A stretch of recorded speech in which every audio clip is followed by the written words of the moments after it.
Thank you. I am deeply honored to receive this award. I come from a family with a keen interest in the world, from a great-grandfather who started a farm in California because the area reminded him of his native Scotland, to a father who lived in Taiwan and became fluent in Mandarin, and a brother who's currently in San Francisco as a doctor developing a cure for AIDS. I've always cared deeply about the world, its wonders, and its concerns. I've always felt that I needed to make a significant contribution in my life. In my college years and immediately afterward, I tried internships and traveled to learn what I could do best to bring about positive change. In one of these internships, I worked as a legislative assistant for a member of Congress in Washington, D.C. As I read through vast quantities of letters from constituents, I realized how much people would be empowered by learning much more about the world. I decided I could best serve by being a teacher. Every lesson I teach has a goal in mind of empowering my students with a greater understanding of the problems, issues, and challenges they face. My actions won't single-handedly solve problems magically to instantly save us from catastrophe, but along with similar efforts by many others, I hope it will make a huge difference. If we are to solve the greatest problems, we must begin in our schools. We must build bridges, not walls. It is through learning from people very different from ourselves that we mature and grow. Travel is a wonderful experience to immerse oneself in another culture. But we don't need to travel far or to try to visit every country to meet and really get to know people who will significantly challenge our assumptions. They are in our classrooms, they are in our schools, and everywhere in our community. In my early 20s, I spent a college semester in Nepal. There I learned some really interesting lessons. First, that time with family matters a lot. Second, that happiness is possible with very few possessions.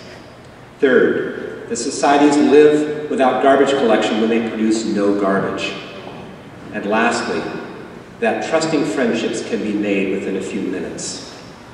But I found people in Seattle who share those values and teach those same lessons. I agree with Mark Twain that travel is fatal to bigotry and prejudice. I would add that travel should help us to see the wide range of perspectives within our own communities. I've always believed that greater knowledge of the world leads to greater compassion and therefore a more peaceful world. As German philosopher Johann Herder wrote, the purpose of our existence is to develop this incipient element of humanity fully within us. I believe that it is possible for every person to act with great humanity toward others. And so why does this not happen in practice every time? Fear is a strong emotion, promoted by the excessive competitiveness of our world. A just society does not have losers, and people cast adrift as the equivalent of roadkill. To contend with the world of scarcity is it essential to teach, as Gandhi put it, there's enough in the world for everyone's need, but not enough for everyone's greed. One of the subjects I teach is economics, a subject that should always be taught as if people mattered. Ethics is critically important, and we should question the widely held assumptions such as gross domestic product, the favorite indicator of economic health that is flawed deeply and does not indicate happiness. The popular unemployment rate says nothing about the marginally or chronically unemployed, and some people need to matter more. Yet though I'm seen as a teacher with a lot of helpful information, I recognize with humility that I still have much to learn from others. Here's just one small example. One of my students wrote in her essay about water in this contest that the production of almonds requires less water than the production of walnuts. This causes me to think every time I go to the grocery store, I'll buy almonds and not walnuts. But learning is even more than just gathering information. As William Butler Yeats put it, education is not the filling of the pail, but the lighting of a fire. We may face difficult challenges today. Our keynote speaker will describe one very important problem in a few minutes. We need passionate and dedicated leaders in our future who care so deeply that they will dedicate their lives toward positive change. Many of my students will do that. Many already have. Some have become politicians or teachers themselves, or have become involved with organizations seeking a better world. Or they'll be parents who will work to encourage the next generation. I appreciate the support of so many who've contributed to me as a teacher.